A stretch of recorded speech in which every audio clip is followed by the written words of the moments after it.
What's up, people? You're listening to the 2 Pro 1 Slow podcast, brought to you by Factory Image Racing. Check them out on Instagram at Factory Image Racing. They offer a huge range of hard parts, service parts, tools, and more. We are back for episode 13, and these two aren't ready. Where are you going? They're not ready. Are you ready? Ready. Right, we're ready. So not remotely ready. Yeah, just fucking sorting my fridge out. Does mine look alright? We're back. This is like vibes of episode 1 where it was a shambles. Yeah.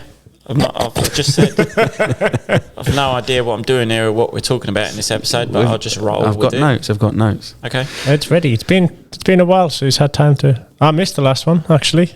Yeah, best one yet as well. I actually seen it yesterday. It was doing well on the views. I noticed the Johnny Walker one wasn't, and that one was. No, they like Wob, but it's gonna, aren't they? He talks about, he's got very good stories and very friends and high places. And we're gonna go back and see him again before Christmas, I think, for a catch up. Oh, I might come. Wob's all in now. He's calling. He liked the comments. So people that like his comment, people that was commenting on his video saying Wob's a man he really watches, and it's probably and then he sold a few sets of bolts. So he's going, oh, and you go back on there. He was like, we should do more. So he's all in on the. We podcast. should, but do you know why we can do more?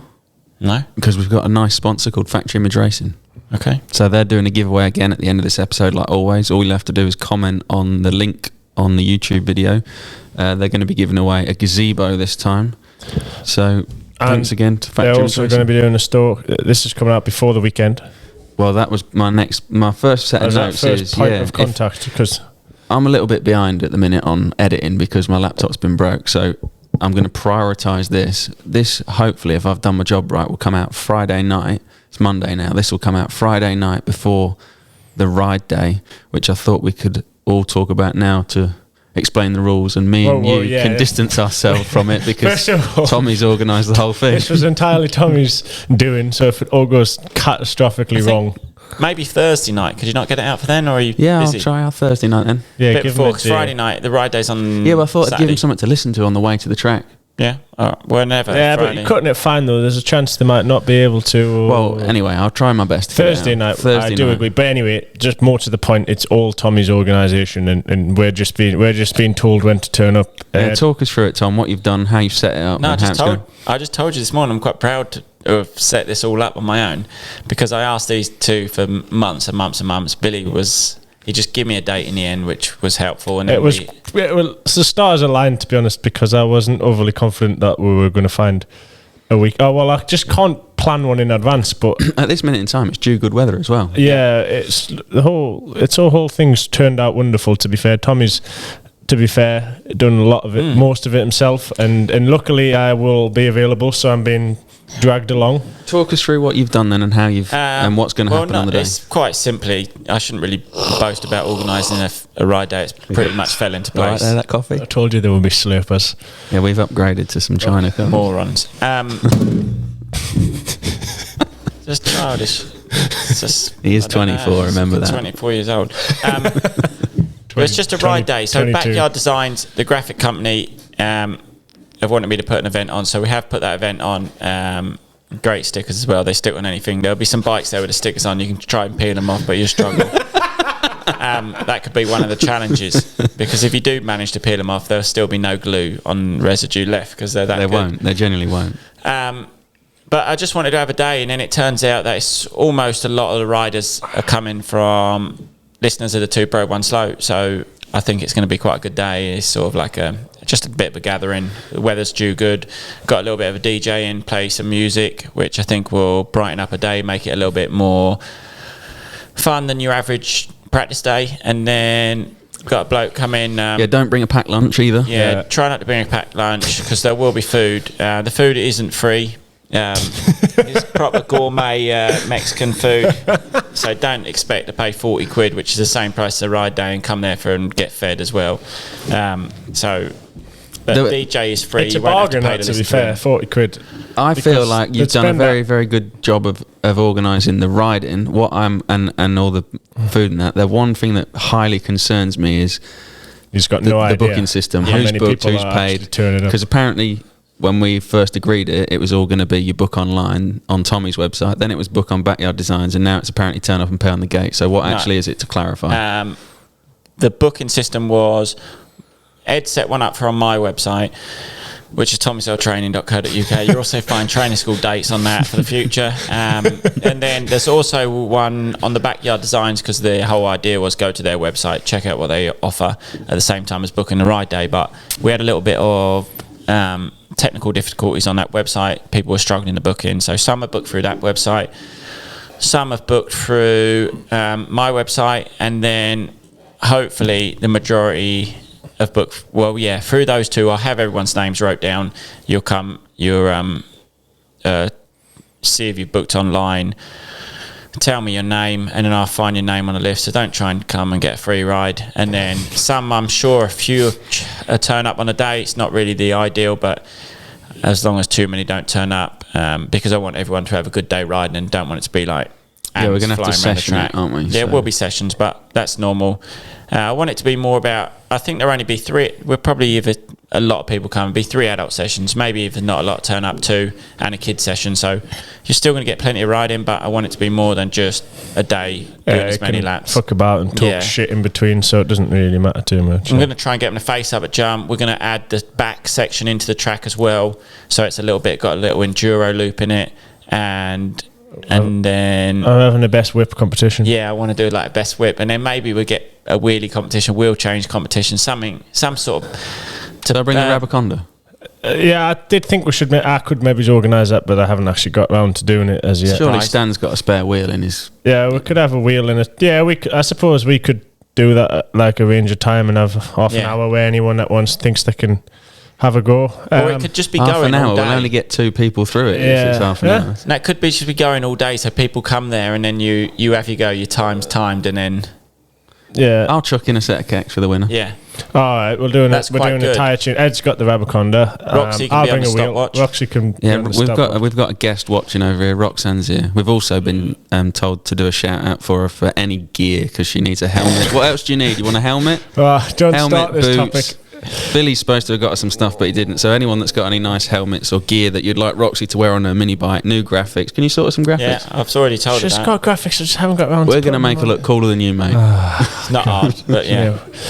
I think a stoppy competition also is good. Stoppy's better than a wheelie. You've got more chance of crashes.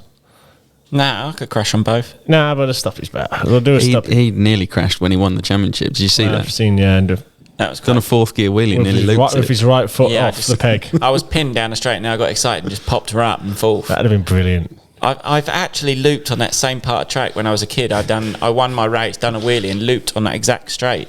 And probably 30 years later, no, I'd say 24 years later, I nearly had deja vu. Would have been mental. Is that the ride day covered then? Does everyone know what's happening? Yeah, so pretty much, I think. Yeah, we want to get... Well, yeah, it's just a day out of the track, really, and a bit of a gathering, bit of a bonding session for the 2 Pro 1 Slow listeners, and because I think a lot of them are coming. We'll film it, we'll make a vlog, we'll chat some shit. That's just kicked in. Did you feel that? The DC air conditioning just knocked us off my seat. Mother plugger. Honestly, did you not feel it? No, I did turn it on because we were cold in here. Now it's just on, literally nearly blew us off my feet. Feet. So ride day, yeah, hopefully see you all there on Saturday. Yeah. And if it all goes wrong, blame if it Tommy all goes Sell. wrong, it's mine day. Because I imagine when you go to sign on, I've got lanyards as well, some discounts for the graphics, some posters. We've got a lot. Whatever. I feel like some of our little cards. Are you going to have a setup day on Friday? The first thing I've got to go down. I actually was intending to mention, but I don't think I got around. It was Factory Image Racing will be there with a stall. Yeah, I think they are. Yeah, I'm pretty sure they're coming. I did mention it to them. They'll have catalogues and stuff if you want to know if you're a visual purchaser and you like to see what's on offer rather than just a website or whatever. I'm sure there'll be someone there that can fill you in. Would it be like a trade stand? Yeah, I just messaged them and said, do you want to come along? And they said, yeah. So I think they're going to bring a bit of a trade stand or some banners. Someone messaged me a minute ago and said, would there be a trade stand? Yeah, Factory Image. I'm 95% sure they're coming. But is that like do they do trade stand stuff? You go up there. What does the person need? Don't know. How old are they? Where do they live? Because you'll have definitely had a full blown conversation with them. No, I didn't actually. I was driving, so I was quite just stopped at lights, replied to him, and then cracked on again.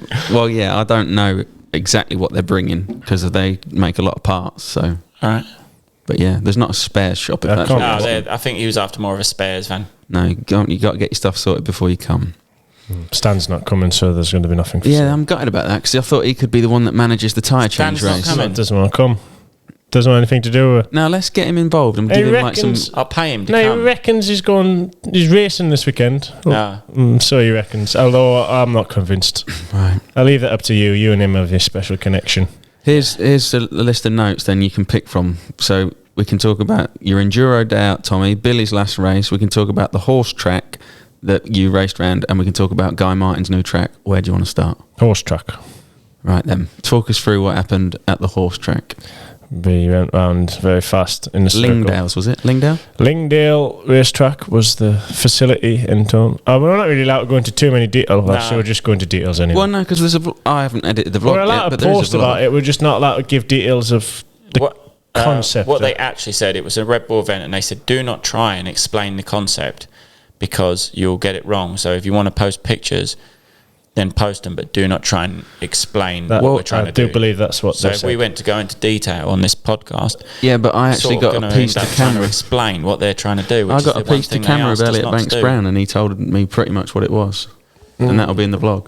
Well, yeah, we can give a roundabout what it actually was. Basically, Red Bull are trying to come up with a new concept where you can bet on riders or something like that along the lines of that. It's like a horse racing event, but with motorbikes. Something different, a different kind of form of racing for people to come in and watch and try and get spectators involved. So it's Dress up a bit like a horse so event. they can come. It's like a nice environment. They can go to the bar. They can get pissed up, and it's like a new quick form of racing. So like they're not spending like half an hour on the side of a hill waiting for a result. It's like all happening pretty it's real fast, quick, and they innit? can see the whole track and stuff like that. So it's a cool concept. I was a fan of it. I think it could do with being tweaked slightly to maybe slow it down a bit, or Yeah, that was one thing we learned. It's very fast. reinforce the ramps. It was all just kind of like a trial run. I think they've been planning it for a while. I think COVID slowed the process down. Years by the sound of it. Yeah, I think 2 years ago Elliot first went. But anyway, COVID's kind of slowed it down. So it was a trial run with a full kind of lineup of riders, or like at least is enough riders to make up a full lineup, just to see how it worked and what everyone on the track together was like and stuff like that. So the jumps and everything was all just kind of temporary, very, very homemade. But There was no will be a deaths. vlog. I did film one for Tommy. I haven't edited it yet. There's not a lot of riding in it because I got told off for being out on the track. So there's actually about 3 clips of riding. So there's not a great deal. Yeah, to you watch. can't see it. Moaning from Bildo. What have you just done here? You've unplugged your mic. Yeah, Hello, I'm back. Yeah, you're back. Sorry about that. What I did say is there's a lot of moaning and very little riding. yeah. Tommy So was it's just- scared. Tommy it's- was scared of most of the track. Yeah, to be fair, I didn't make the A final. You You won the probably B final. I won the B final. You probably could have, though, if you'd just put the tiniest bit more effort into it. It was mainly your own doing. You were Yeah, it was all my own annoyingly you were very fast when you did want to try. The first race, I got bored with a lap to go, and the bike was riding. I was flat out for so long. I just thought I need to give this bike a rest. And then Yeah, I that pulled was out, one so I thing. The got bikes were getting disqualified. so hot, weren't they? Yeah, because the materials, The £2 million ground. yeah, the ground is so it's like recycled fibers. Everyone's kind of got their own opinion on what it is. I don't think anyone's actually Carpet, sure. someone told me. It was. Yeah, well, a lot of people say carpet, and others said recycled bits and bobs, and it's basically just some form of material that's stuck together Sticky. with glue. Very and sticky. then they put oil on it to keep it even more sticky or whatever. So it just basically fills your radiators up solid. And the roost is horrific. No, I didn't find the roost bad. You weren't in it. You openly admitted you'd spent not one part of the day in roost. Yeah, no, I didn't get behind anyone. If I did, In it was fact, me. the whole He didn't he told unplug me his radiators once, and I know why. So he didn't follow anyone. he told me he wasn't. He avoided roost all year. That's the main reason he didn't win any races. I have. I fucking hate getting roosted at the races. When people come on and they've just covered in roost, I just think, you silly man. Like, fucking let them go a bit. sit there all race. The contraptions that we've made for his body armors over the years to stop roost. He's giving it the bigger now. He's giving it the bigger now. He's won the championship. We've honestly he's acting all hard. Like, yeah, no. At GPs, there's no way out the roost. Like, you're sitting in it because if you get back, you just get past. But at British Championship level, you can sort of. It's a choice if you want to sit in it or not. It is, isn't it? Like, you take different lines and you leave a little bit of a gap and know when you're going to pass and then try. But there has been some times where I go to make a pass and then I think, he just made a mistake. If I'd actually sat in his roost, I would have been able to capitalise on that. So it's maybe I need to. I think you make a contraption. Hurlings does. I mean, that's in the chest protector he wears in the arm. No. Well, when you see he looks like someone's pumped him up before he goes out for a race because he has like this armband that he puts on both arms. Really? And it goes up. Yeah, that's why sometimes when he's riding, he looks so big because he has Ken a full... Roxon used to wear the full suit. Yeah, but Jeffries is just literally for roost. Wow. So because he just gets stuck in and he just says, well, no one likes to roost. It hurts that bad. If you're an enduro, you don't know the feeling. I will admit. I remember I did Red Bull Knockout. The only time I've done it, but the sand one, but that's it's quite a bit different to Western. Western's like mainly just the whole straight's covered in water or whatever, and you just kind of get water spray, which still fucking hurts. But so I'd done that a few weeks before, and anyway, set off on the start of Red Bull Knockout, and it's a proper motocross grid there, motocross gate. Starts on the right on the opposite, what do you call the opposite side of the beach to the sea, the promenade. So it's right on the promenade and goes like on the soft stand and then onto the straight. And I had quite a good start. I was in probably about 10th across the soft stand. Got onto the straight and I ended the straight in about 60th. I've just never felt anything like it in my life. What, the sand was hurting? Yeah, but that beach is like a lot of broken up bits of shell. Oh, yeah. Just cut you to bits. I have no idea how people were passing us just flat out, and I'm just... I've got a fairly high pain tolerance. I thought you'd get stuck in on that. Well, I think it was more of the surprise the first race, and the first race I didn't have any body armor on, nothing, because there you do 2 races anyway. Got onto the straight in about 10th. I had to shut off about 3 or 4 times just because it was hurting so bad. Ended the straight in about 60th. Finished the first race, and then my first protocol was I need a body armor before I go back out there because it's just horrific. Some motocross races are so painful. It looks like it's not. It's so. I always used to watch road race, and I used to think, yeah, it's all right for you guys because you just follow someone, and you just go, lovely. You're just riding around behind them, like obviously you're pushing, but you're getting roosted, and that was the most painful bit about racing MXGP. Trying to set someone up for a pass, going up hills in like Bulgaria where it's real, like proper dirt that just gets. It's literally like getting hit by. Like riding your motocross bike, but getting hit by paintballs. But like, constantly as well. Like not just like one every hour, like off a gun, it's like... Yeah, so you can't...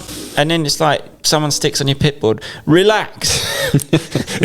You're so tense because you've got no feeling left in your biceps because they've just been drilled to bits. You're so tucked up with your head down.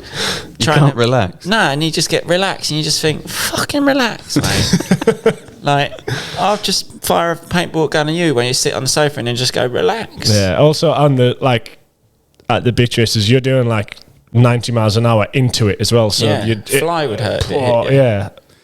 Talking of quick pitboards, I'll just change the subject. Did you watch the MXGP at the weekend? I only seen the second races. Febra's mechanic give him 13 laps on a pitboard. Yeah. That took some working out, isn't it? He wants to hope that they keep a constant speed, otherwise he could be in trouble. Yeah, I did say, I see the board and I says 13 laps. I mean, I sort of get it, but I mean, he's probably asked sometimes. How many laps left? 13. No, he didn't ask when he was going past. Well, obviously not. No, he was... But yeah, that's a strange pitboard. Actually, that probably takes 2 hands. You probably wouldn't want to be asking. I had one mechanic, wake up on my pitboard once, and after the race, I said, if you ever wake up on my fucking pitboard again, I will pull in. I can remember I was doing a British Extreme race once, and for some reason, I couldn't see where the clock was, or lap scoring or whatever, and from about the 3rd lap onwards, I was trying to signal. I wanted to know how long was left, and I'm pretty sure it was Stan. That was the mechanic in for us, and there was someone else there helping him. Between the two of them, I was like giving it this, like, because I couldn't see the clock, so I had no idea how long even a lap was, so I couldn't even do like any rough maths. And the whole race, I don't think the grasp that I was asking for the time, and I finished the race, and I'm like, Did you have the arse when you pulled in? No, I think I'd actually done all right. At the time when I was riding on, I was livid. And then I think I'd actually done all right. I think it was my first year of Husky, and I was second behind Graham or something like that. So I was actually quite happy. But I remember finishing like, why didn't you tell us the time? And he's like, did you not see the clock? I'm like, well, no, that's what I was asking for every lap. But it gets you get very frustrated when the communications, because I guess like they're just not even remotely on the same page that that's what you're asking for, so they're probably not even thinking. Right. It's different. Some of the pit boards, it's just strange. It's difficult for a mechanic to know what to write, and then sometimes it's difficult in a race. There's races that I've done even this year that I've not even seen the pit board once. Like, I just don't even look. You tend not to look at them though, ever. Yeah, no. It's strange because when I practice, you just wouldn't look at it. Yeah, it's not. If you're having a real good race and you're relaxed, you would normally look over. Sometimes you're so stuck in that you don't look over, and you sort of get tunnel vision, which I think it comes with time as well. I'm pretty sure that was my first year of Husky, so it was my first year of stand there. Now it's quite good. He kind of knows what to put and when to lie and when to not lie. Do you always look at the board? More or less, yeah. Yeah, I think in Motocross probably 50%. Yeah, I was going to say we usually have a lot more time though. Like usually you're rarely kind of in battling with somebody like banging elbows as you go down the start straight. So you get sometimes at GPs more time. The area where they're put boarding is so rough. Yeah, this struggle. weekend was quite rough actually, and the one on the pit board. I noticed. Yeah, it was actually proper square edge that on the outside line. The whole track looked quite horrendous for the MXGP this weekend. I've raced that one before. It's that we used to always have an international there early in the season. What's the name of it? La Capelle. Yeah, I was actually going to go and do that once. Really? Yeah, a few years ago. You'd go round Nathan was when Nathan was working with Toff. Nathan was going for the weekend, and I was very. Did he go? Yeah, he went and did it. It was 2 or 3 years ago, I'm guessing. Was that? Oh no, I was there with Boss 3 years ago or 4 years ago. It was the same winter which I'd done knockout and which I'd been riding quite a bit of motocross and stuff, but I didn't go in the end. I had an argument with him after the weekend because the boss they wanted my prize money. They organised prize money, and they collected it, and they said. And I said, and then I ran down there to beat him to the bloke to get the money, and they wanted to keep my start money for the race. I said, I've never had that in my whole career. I said, that's my money. I wanted to fight the bloke. Did you keep it? Yeah. Well, I give him a bit, and it was just awkward scenario. Oh, I don't know. That was a good track. Let's have a quick fire recap on your race. Obviously, there's been a vlog on your channel from Hispania. There's a Husky vlog. Second one's actually coming tonight, I think. You done second one? No, only first one. You named it 2, didn't you? I fucking hope not. I'm pretty sure you told me Hispania 2. Huh? Either way. Anyway. No, I've only done one Hispania. The second one's actually quite good. I've edited it last night. Well, there'll be a Husky one as well, and that's not out yet, obviously. Yeah, but the Husky Poland one's a flop also. It's only on 5,000 views. I think people have realised it's different to what's already been. Yeah, but the Husky channel is hard work because thumbnails. They post loads of different things. But also, they ended up posting it on the Thursday before the race, so no one, like I didn't really share it properly. Gomez didn't really share it properly. Graham didn't do anything. Well, anyway, how'd you get on? Mission. I did all right. Second on the final race. Was actually riding pretty good. I'd won everything else that weekend. Just the final race. Spent too long trying to figure out how to ride. The track was pretty slippy. I struggled for the first 2 laps. It was quite good to watch. Red Bull TV had it on. Didn't get up a single hill. Are we talking about the one I watched? Yeah, mate. Did he last the full race? He had double screen up. He had MXGP on one side, and he had. He lasted the full race. He kept telling me to turn this shit off. No, I almost full screened one. You had like 10 minutes to go, and I tried full screening the MXGP. The best bit, just as it was about to finish. And Ed was like, "What are you doing?" Yeah, I got good by the end. I think one more lap, and it would have been good. It probably would have been good. So, well, I'll give you a bit of an in-depth recap. So it started was shit for 3 laps, waste of time. I was in about 3rd or 4th. Battle me, Manny and Barrio or battling, I think, for third or fourth or something like that. Shit, I just couldn't get up any hills. I actually pulled into the pits and screwed my power valve in because my bike, the track was so slippy. Did you screw it in yourself, or did you get outside the system? I screwed it in myself. I actually asked Stan on the side of the track, said I need to wire my power valve in, and like expecting him to just pop up in a bush with a screwdriver, and did a whole lap, and he fucking wasn't anywhere. And then he stood at the entrance to the pits. I'm like, this is a bit serious. But the mechanics had all been told, because obviously we're FIM now and stuff like that, so they want to try and get kind of a standardized set of rules and stuff like that, which I understand, I get fully, and I actually think it's better for the sport that it's like that. So they want to make a standard set of rules, so you're not allowed any help from anyone on the side of the track. So they can't pass tools, they can't pass anything. You can only get tools and food. Well, they can't even pass you water. Not supposed to. Supposedly, you're not allowed. We don't need to go too much into detail, but if you know what I'm on about. Did you see anyone get past water? No comment. So yeah, came in the pits and wound my power valve in myself. Followed the rules and Wound your power valve in. Yeah. I thought there was no. What bikes actually still have power valves? Your two strokes do, Tom. I thought that was sort of a joke. People says, "Oh, you got been through the power valve." No, there is such thing as a power valve. Power valve's an actual thing. Oh, power band. I'm thinking of. Yeah, it's the same thing. Oh, is it? Yeah. Fucking It's hell. an actual thing on a two-stroke. Yeah, well, I know when it comes, the power valve kicks in. Power band kicks in. It just goes like. Yeah, so I wound the screw in, so it was a bit longer until wait longer, so there's more tension on the spring, so it took more to lift the power valve. If you wound it out, it got like, and if you got it, it got like. Yeah, I screwed it in, so it did a bit more lugging. It was a bit more. Well, I needed to do something. Was she spinning up on the road? I was just spinning on everything. I couldn't get any grip. What'd you do? Just wind it with your fingers? No, you need it's a screw on the back of that bike. It's covered. It's a bit hard to do with the bash plate on. Yeah, you've got the old one. Mine's got better access.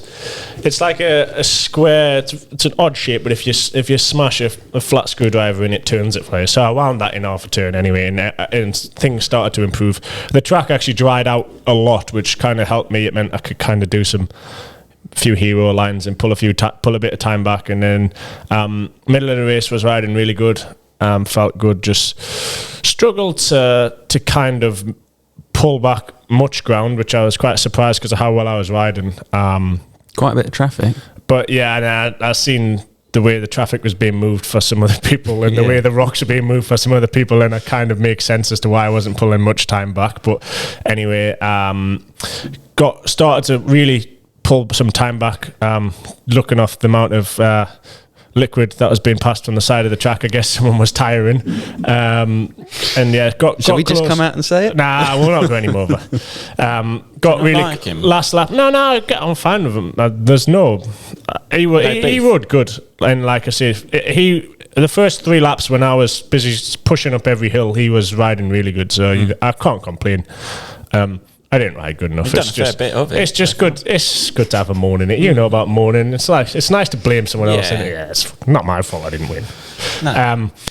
So yeah, that was it. Started to pull some time in. Got it down to under a minute on the last lap. I actually got at one point on the last lap. I actually seen him on the off camber, and I was like, oh, this could be good, because in that final arena, I'd walked the line the day before. You know where you did that real steep downhill where the wood was. Very steep. There was a straight line down that hill. Did you take it? No, I didn't. Oh, well, I did, but there was a different one. You could go from the top, like where the rock went off to the wood went off to the right. Yeah. You could go straight off that rock. Oh, and over the wood? There was no, not over the wood. You went in like the cliff and then veered right down the wood. Yeah. Before you got to the wood, there was like a slab, which we turned right before. You could go down the slab and off a drop off. And there was like no rocks, nothing. It was a perfectly straight run out. Like you couldn't have attempted to touch your brakes or anything. That would have resulted in a massive crash. But if you just held on, I think you could have straight lined it. So like that was a deal with diamond. Pass him there. That was what I was thinking. No, this could work. Like this could work. And then I fucked up the last hill. Before you come into the arena, it's like a grassy hill. Didn't have any trouble with it the whole day.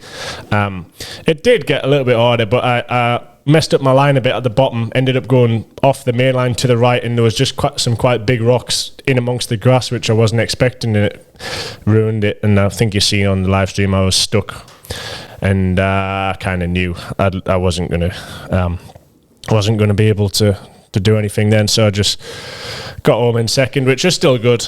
Still pulled 2 more points on Manny for the in the championship. So I've got a question. What's the question? You're now 3 points clear in the championship, aren't you? Yeah. What's your point system? 2017, 15. I told you it wasn't 25. Okay, yes, 2017, 15, yeah, but that's the same thing then, but it's the same difference. So now, if you come second to his... I'm not entirely sure. I've looked at the rules, and they're not there. I think, but I'm not certain. I'm going to obviously find out for definite before the race, but I think it goes off count back. So well, yeah, that's what Motocross does. Yeah, so I think on wins, which would be equal. So then it would go on seconds, which I would win on. I think, but just beating it's easier. Yeah, that's right. I don't quote us on any of that. The plan is obviously to just finish similar ahead of to my. But it's FIM now. Oh yeah. I mean, were you 3 points behind? No, I was even, but you might as well be even. Like, well, that's the thing. Like, no, you in 3 a points way, is better, especially if it goes off count back. To like second and thirds, but when I was coming in we was both even, but it was just who wins. But if yours now, yeah, you're okay, but I'm not sure more. It could be, there's a chance it could go off the result of the last round, which I don't think it is from what I've heard. Well, the last round's gets in. Yeah. Is that one up your street? Yeah, it's pretty good. I've only been there once before, and it was when I was coming back from that last operation on my leg. It was like a month after, so I was pretty unfit. I think I was 4th last time I was there, but I'm trying to talk him into coming because I think it'd be a good weekend. Yeah, it'd be brilliant. What weekend is it? Not next weekend, the weekend after? No, the weekend after that. It's quite good. You can see quite a bit. 30th, yeah, you can see a lot. It's all kind of close. It's. You could get right over the barrier and have a shout at him. Pat him on the back, pass him some water. Crashes. Massive. Look, well, they've crashes from last. I think they are going to, not to ruin it and put anyone off from going to watch, but they're going to make it a little bit easier because obviously now they're being quite strict with the no help rule and no assistance rule. They want to kind of make it, which I do think worked quite well in Spain. There were the marshals and stuff were kind of briefed to kind of leave the leaders alone. That's good. That noise he's making. So what are you trying to do here? Adjust. The marshals were briefed to leave the top riders alone and kind of just move the lapped riders out of the way to try and obviously eliminate so no one gets an advantage and stuff like that. And I do think they did quite a good job of that, to be honest. I will give them credit. I thought when I seen the weather forecast and how difficult the track was anyway, I thought this is going to be carnage. Like, no one's going to get round a lap, and it's going to be whoever times right, the tape being snapped so you can kind of get an extra 2 foot run up or whatever. But I do think that the race and the track worked pretty well in Spain, to be honest. Yeah, I quite enjoyed watching it. Yeah, of course you did. Right, I did. Enough of that. Let's move on. You know that live stream took 80 people working there that weekend to do 80 people watched that live stream. That's fucking loads. Shut up, you fucking idiot. Good. Make sure all 80 of them go to every race because it was brilliant. Yeah, no, it is good. I think that's what they're trying to do more races towards. Obviously, it's difficult. You can't really do that kind of format in a Romaniac setting, but I think it does make for very good viewing and cool. Good to watch. And their shorter tracks, I think it even means... the Erzberg one's mega to yeah, watch. no, the shorter tracks definitely work better as part of a championship in following, rules and stuff like that. So I think it will head a little bit more that direction, which I do quite like. It means you can kind of walk the whole track and everyone can kind of make their own lines and stuff like that, which is good. We had to do more than usual because the organisers hadn't really cut many trees down or branches or moved any rocks, but makes it fun. I do enjoy that side of it. Right, the next topic then, we'll skip your Enduro day out, Tommy, because that happened a while ago and we're probably going to do another one. You've both met Guy Martin this week at his new motocross track. Now boy. So, Loudon boy. What? That's what I said, innit? Now boy.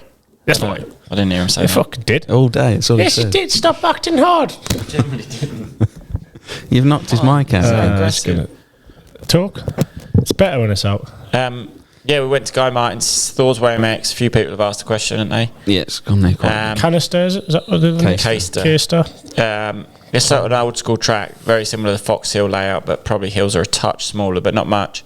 Yeah, I rode there a couple of years ago, but Guy Martin and his wife have took over it. Sounds like it's her project. They bought a load of dozers in and... they've shifted some dirt. Yeah, they have. They've done a massive job around there. I think Johnny Douglas Hamilton and Alfie Smith, which two of the top track builders. have gone in there, spent I think over 3 weeks there. Yeah, so they've moved a lot of dirt. They've been there 3 weeks building a track, and then his wife actually messaged Ed and then said, can we go up and ride? So they wanted Billy because I think, he's noticed that Billy doesn't shower either, and he thought that'd be a good bloke to come have up to the race. Twat. And then we just rode, basically, just a fun day. But it'd be nice. I think they want to run it as an MX Nationals, a British Championship, and then there was even talk of the British GP. Whether that happens or they do 2 rounds or 1 round in the UK, I have no idea. But I could see it being a it's good. It's very, very good track. You right there, Bill? Yeah, it's for I'd ask for some and questions. Then, too. That's all right with you. And that's that, really. So we went up there. Well, not that we're going into more detail, but it's just nice to have someone new in a sport. He didn't seem to know much about motocross. He liked it. He rode a little bit, and he was just sounded like he just wanted to do something. So he's bought a track, and he says he wants it to be the best track. And seems like he wasn't worried about the cost. And he's built what you would consider as a spectating area. He's built pretty good really good jumps, really good layout. He's got the best 2 geezers there doing it. Yeah. Well, you got 3, and you got Justin, Alfie, and Johnny. Yeah. They're the 3 main track builders as such. There is other ones that are really good too, but they're the 3 big names sort of thing. Did you both enjoy your day? Yeah, loved it. Lovely day. It'd be good if we had some footage from there, wouldn't it? Yeah, it's like in laptops. No, laptops right. But no, I have got footage from there. I actually filmed 2 vlogs in one day. I felt like a fucking director. Tommy was unbearable, to be honest, that day. Yeah, I was worked to the bone that day. What do you mean unbearable, you moron? Do this, do that. We'll ride there. We'll do this corner together. Then we'll go over there. Ed, we need the bike understanding. I'm going to talk about this bike. Then I'm going to ride that bike. And I was impressed. I need to put this kit on, and then we need to just. We done the same this Sunday. He had me working on Sunday. We done another bit for Dirt Bike Bits. We did 3 sets of 2022 Alpine Star gear. Photographs in here, videos in here, on the track, photos, videos, all of it, same thing. Work to the teeth. Is my mic gone off again? Yeah, you keep fiddling with it. Hello, we're back on. Stupid twat. Yeah, we had a big day there, and we had another day of actually, I'll tell you, because the fucking, I haven't said it for a while, but the Campbell's burning, eh? I've done Wednesday. What did we do Wednesday? Horse racing. Thursday coaching at Finningley. Friday, Caster MX with Thor's Way with my mate Guy. Saturday coaching, Sunday shooting, Monday podcast. Well, Bill's been fucking tossing it off at home. I had a busy day yesterday. I erected 2 pieces of IKEA furniture and then mounted a telly to the wall. You mounted the telly on the wall? Yeah, I did it. I was most impressed with myself. Is this at Stan's house? Yeah. Have you bought a telly in for your spare room at his house? Yeah. Oh, right. Went large. So, is that enough about Caster MX? Guy was nice to hang about with. Yeah. It's good that he just wants to do good, and he's asking loads of questions and wants to make it better and stuff like that. And I think it'd be good. Nice that they want to kind of keep it for races, or kind of keep.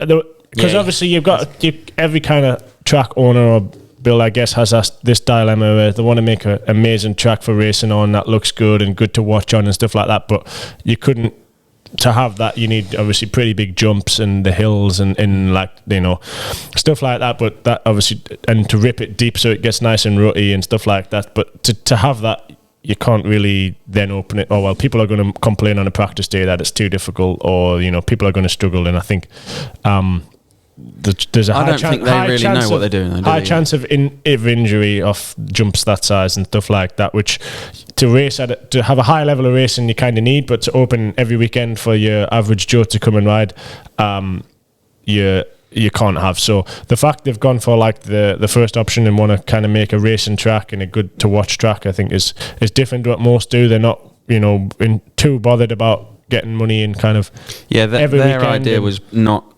It didn't sound like they were going down the route of practice track, did it? Nah, they wanted it to have it as a racetrack or have, obviously keep it difficult and keep it with the big jumps and stuff like that, and only kind of open it up on certain days or for pros, or they hadn't decided exactly how they were going to run it, but I think it will be a practice track soon at some point.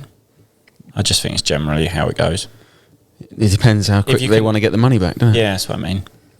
But Ivo, it's a cool track. They filmed videos of the build. XCast Media has also been up there filming, so they are going to release, I guess, a documentary style with more detail than what we'll be able to give you of what it's going to be, how it's going to be, how much it's cost and took to build. So I don't know when that's out or what channel it's on, but that will be out at some point. Probably the best bet is follow Guy Martin on Instagram, and he definitely won't post it. I was going to say, I don't reckon it's him that does that. I said that to Ed the other day. I don't think he manages his own social media. I don't think he has a phone. No. He just likes dirt and oil and lorries, chimneys, anything. He was late turning up because he'd been sweeping a chimney, and he looked like he'd been sweeping a chimney. Is that what he generally said? Yeah. Oh, well, fair play to him. Oh God, he didn't generally say that. No, but he was sound. It was good. You'll see in the vlog at my one. Don't watch Bill's. Did you do one? A little bit. No, I just sat in your shadow the whole day. Bill, no, you done Bill's bits. mishmashed. He's done one. He's got a mishmash. I think the horse racing and the Guy Martin will just go together. I don't blame you. Bits and bobs. It's difficult to. I didn't want to put any more pressure on Eddie. Already looked like he was about to break the amount of stress that you'd loaded on him. So my hard drive is full of stuff to edit. The amount of stuff I've got to edit this week is ridiculous. Well, on that day we rode a little bit, and then I took my 2-stroke, and then I also had Harvey Beltram from the Honda. He sort of manages a lot at Honda. He bought a 250F 2022 model, which I had the pleasure of riding as well, which was also unbelievable. So I'm well chuffed with that. You're not chuffed because it's not my bike. Like, fucking hell. But it's actually mega. I was riding around and I thought, I'm good on one of these 250s. I should have stayed on one. Billy even come over to the side of the track and sneakily said to me, "Fuck, he's quite good on a 250." Yeah, I like the 250, and that bike was. I Like don't ride a 250 much, but fuck, you like giving it stick, don't you? I can tell. Yeah, I like fucking being high in the revs, being angry on it. You ride a 250 10 times more angry than you ride a 450. You can't ride a 450 angry. We'll just be angry sat in the hospital after. One question that was coming out of that day with Guy and Martin is obviously they're figuring out what they're going to do, and not being from a motocross background, they was asking sort of how they could not change the sport, but change something. And we did talk about doing like a super pole, like qualifying a race they may put on their own. Yeah, I think that's a good idea. Yes. What do you think? What, changing the sport? He won't like it. He won't like it. He's got to have to go too close to the edge. Doing something to make it a spectacle. I'm good qualifying. Something for a spectacle. But I think you could do more like a super pole, but you get, I don't know. I told you this idea about MX Nationals last year, didn't I, on a Saturday? Yeah, instead they made you race. And then in the end they scrapped the Saturday races, didn't they? That's your fault. No, I think they was keeping them because I said about it for a while, being like stubborn, and then they stopped it. But in the whole, I think... Yeah, Super Pole, I think, for spectators is a very good idea. I like it, and I think you could play on it more. You could almost have, like, I don't know, even 2 laps. If you only pick your 10 riders out of free practice or whatever, and then just say, right... No, just one. You don't get fucking 2 at a Super Pole tester and then put some cash on the line. Yeah, but no, if it's a one-off event, that's what they were saying. They didn't know whether to go with a series or to just do a one-off event. One-off event, and all the event. No, well, obviously there's racing involved as well. This is what was actually said after you left. Guy actually said, "Jeffrey's coming there. How do I get some people to turn up and race if we did a one-off event? If I put 20 grand on the line, would they all come for a win, just for the prize fund?" One win? What? Yeah, like win the day, 20 grand. Oh yeah, that's good. I'd come. I'd put a bit of effort in and all. What if Jeffrey then decided to come? Stay home. I think as we was talking to his wife, she says, "Oh, what should we have? MX Nationals British?" And I said, "You sort of want both. The track's amazing, so run both here, and it'd be great for us in the UK to have a new track added to the series because we go to the same tracks now quite a lot." And then we also said, well, do your own race. It's such a good track. Do your own race. But then it's fitting it in and doing it. But I think it would work. I'd sort of a one-off event with prize money. It makes it so much more fun than a part of the championship. We're speculating on all of this, by the way. This isn't what's happening. Don't be going telling everyone there's going to be a race. I thought MX and Jeffrey's coming. Yeah, we're literally speculating on what could happen. But I think one-off races is cool. Didn't we do one this year or not? Even like the race they done at Marshfield on Good Friday, They've done that a couple of years ago, just a one-off event. Such a cool race. There's a few one-off events. The Two-Stroke Festival that Dave Willett does is pretty cool. There's it's a good race. Hawkston International usually, which is normally cool. Too early though, but yeah, it's cool. But yeah, Might get wet feet if you go there. Yeah, you get wet and cold. It's normally cold and wet. Oh dear. Right, I'm gonna pull up some of these here voice questions that we've had. There's one that's. I'll start with this one. It's from Justin Wood, and it says, "Big up Tommy, thumbs down Billy." Oh, I know which one this is anyway. Let's take it. First off, just want to say your podcasts are awesome. Now, next, I want to say a big up to Tommy So. He actually sent me a 30th birthday message, made my day, and you make out he's the biggest dosser going. Now, my missus actually messaged Billy Bolt as well for a 30th birthday message. And what happened was he actually blocked her in the end. So I just want Billy to talk to me about it, really. Cheers. And top show, guys. Don't be nasty when you explain I know I'm not going to be nasty, but what I'm going to say is you missed a few points out of that statement. She didn't message us once. I would say she probably messaged us, and I'm not exaggerating, 50 times. I think it was more than. Do you think it was more? Okay, Yeah, then do you reckon more, Roxanne? Okay, way More than way 50? more. It was way If more. you get his phone and scroll, you're I've got a scrolling. screen recording of it. It's that bad. Like I don't want to be nasty because obviously I appreciate that the listeners and just fans. for you to, I used to do this. I used to see the things, messages come through. Happy birthday! Can you say happy birthday? And But the reason why, let us just give my side. I get, not being a big editor or whatever, I get quite a few of that, and then it's impossible to do them all. You do one, and then the mate says, "Oh, I got one," and didn't answer it. I just prefer, at the time, I don't actually, it's not actually on at the minute, but there was a cameo running, so if she'd looked deep enough or whatever, she would have found that I did cameo. But that's not the point. The point is, I haven't really got the time or the commitment to be replying to everyone that asks for a voice message, so it's just easier at this moment in time of my life not to do it. However, the more alarming issue is you don't need to message. How many should we say? Put a rough figure on it, Ed. I'd say from the screen recording you showed me, it's easily 100. Do you reckon?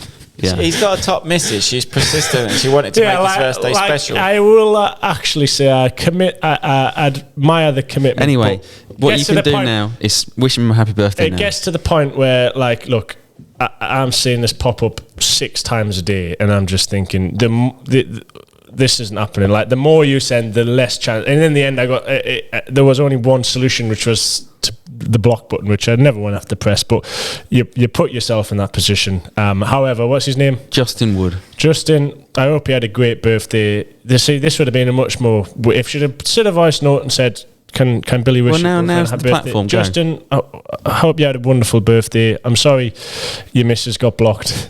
You can unblock her. Nah. Just in case next birthday. Just in case the next day comes round and it's a bit more, it's even worse. But yeah, well, I can't really say much else. I don't want to be nasty, but it wasn't just one message. It wasn't just 2. It was. It was a lot. Let's move on. I'll play the next one. An incredible amount. All right, lads. How's things? Just a quick question for you all. Any plans for this winter? Like your time off over the winter period? And also a quick thank you for my video birthday message I got from Tom and Ed. I was pretty happy with that on the birthday of the 21st. Cheers, boys. Keep smashing it like always. Ciao. See, we do them. Did he message me and did not answer? I do some, but that's the problem. Is you do one and then it becomes a thing. I don't remember doing that. That was the one at the British race. Someone asked you at Ling or not Ling. Any plans for the winter? Yeah, I do remember that one actually. I don't have a winter. I don't really have time off. My last outdoor race was 30th of October, and the first indoor race is the 4th of December. So, Billy's busy. All right. Candle, both ends. Gone. It'll still be there. It's a big old candle in it. Yeah, true. My plan's not. I've got no plans. I struggle to plan ahead, if I'm honest. I sort of, if someone wants me to commit to something far ahead, I'm like, whoa, I'll get nervous. So I like to see what happens. You've been more busier than ever before at this part because yeah, I'm trying. Obviously, aren't I? He's had an easy year though, hasn't he? Yeah, it's a lot easier race-wise and stuff like that than what he was used to have.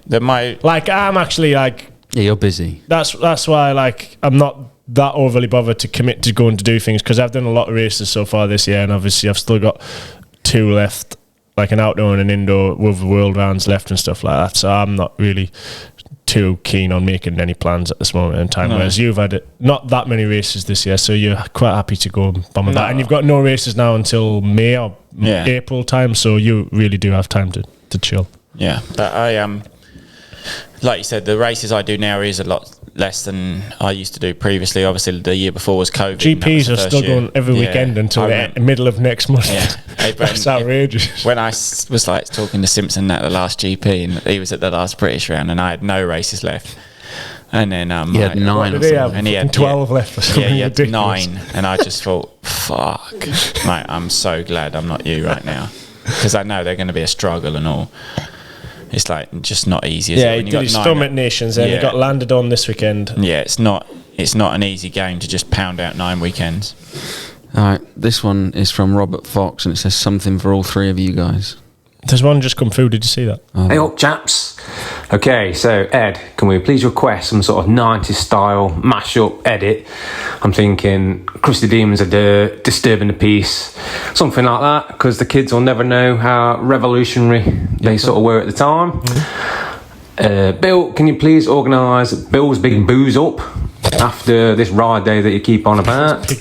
And Tom, since you're doing your training schools and gone up through the schoolboy scene, do you think there's too much pressure on the kids these days to win, rather than just having fun with your mates and your family? Keep up the good work. I reckon I can definitely do an edit. I'd feel an edit coming on, like a bit of a... Yeah. Yeah, I think we could do something. You could do like a show reel from I bit feel of everything from there. I feel like we're due another night shoot or something good. The dirt conditions. I could get the 2-stroke out for the 90s edit. Yeah, I feel like there's an edit coming. So that's not my problem. Bill, can you sort of piss up? Bill's probably not next weekend. This weekend though, I can't really think when it'll be. You can't organise nothing. Actually, I organised a bad boy party, actually. When? No, it was a while ago. But my birthday and my championship party rolled into one. Like we'll have another championship soon. We want proper friends then. Nah, Ed was invited. Your sister had a baby. Yeah, I couldn't come. What happened to mine? Yeah, I weren't invited. We want I remember hearing about it, but I didn't want quite in the loop. Yeah, mate, I'd love to, but I can't. I'm sorry to let you down. I can't give any. Not that one weekend. I've still got a bit on to think about for the rest of have him up your house when sort of done. Yeah, no worries. I get it. We'll sort it out. And then, was there any pressure on kids then? That was fucking hell. When I do the training days, Tommy Cell training, God. You can. No, I see it. Fucking poor little kids. Sometimes some of them are scared when they come in because the dad's there, and even if the dad thinks he's sort of being supportive, sometimes there's so much that they can never. You just think, this kid can never go to the track and have an easy day. Like his dad, if he don't put his leg up right in that corner, he don't get on the throttle there. It's just constant, and I just think just let him have a bit of time where he can actually go to the track. I feel like it's always been like that though. Yeah, I don't think it's no different now. I mean, the dads obviously always mean well. Like they're not trying to tell him stuff because they want to make their kid slower. But yeah, sometimes it is hard to even watch, and you just think, look into the kid when he stops in his session, he's sort of there worried what his dad thinks of how he's gone around the track, and it would just be nice if they gave their chance. There's times when you can tell the kids, okay, stand up a bit more, change gear and help them out, but there's also times where you just go, today I'm not going to mention anything to him. Like, I just want him to ride the track, and whether he rides terrible or good, just let him enjoy it. But yeah, it's just getting the right balance, I think, for the parents to understand a little bit. Obviously they all want their kids to do well, but it's as important for them to enjoy it to then to be able to do well. There we go. There you go. I've got some more questions, not voice notes. There's a voice note just arrived. Really? I got a notification. Why am I on that? Because you don't even have the app on your phone. Fuck. Spencer O'Connell. Oh, here we go. 6 minutes ago. Bill Dog, this is one for you. Considering you are the Enduro king I want an honest answer on who is the best on the enduro bike out of Ed and Tommy. Oh, easy answer. Edward. Come on, answer the question. Edward. Yeah, no, But to be fair, depending, though, I'm fully like, aware. You're a professional motorbike rider, though, so you are better than me. Yeah, but Tommy's never really had a proper go. He's had a handful, and let's be honest, his bike is set out more for going enjoying a green lane on a Sunday afternoon. It's not set up and it's not designed to go up hill climbs and stuff. I'm going to back your corner as well, because obviously you're a professional. You're a lot better than me. In an XC style race, you would wax me. Regardless of the track, he would be faster than you just because he's not over rocks, no chance. Well, yeah, but okay, I can't get over rocks. In an extreme situation, I've got him in an extreme, but you wouldn't even bother attempting it. So that's an irrelevant statement as well. Because that's enduro, all aspects of enduro. Tong, say no. The race. There's a race at Tong in 2 weeks' time. Sorry, British Championship. Are you doing it? Yes. We were planning to go there this week, aren't we? Still. You could go there this week. What, have a warm up? Say Cowan Quarry. I'm not sure if I could get round the track. Bit rocky. Yeah, rocky. but they've all got hard bits. It's difficult to say in a fast race. terrain. In a race, I don't think you would finish because you'd be wet and cold and you'd want to go home. No, I would finish the race. You wouldn't finish it. But anyway, I would have finished Tong. Cowan. Yeah, but what I was actually fucking van all day. I was actually backing. I fucking don't want to sit around and watch the race. I actually backed you up in the start of that statement, saying that you're not really had a proper go and you don't really have a proper bike. No, but I struggle with getting up the rocks and that. Yeah, but your bike, your Ed's bike would be. No, even on Ed's bike, I still struggle with that. You rode a shit trials Husqvarna and all. Did you ride a Husqvarna? No, never. Ride one. I've obviously had goes around here on this.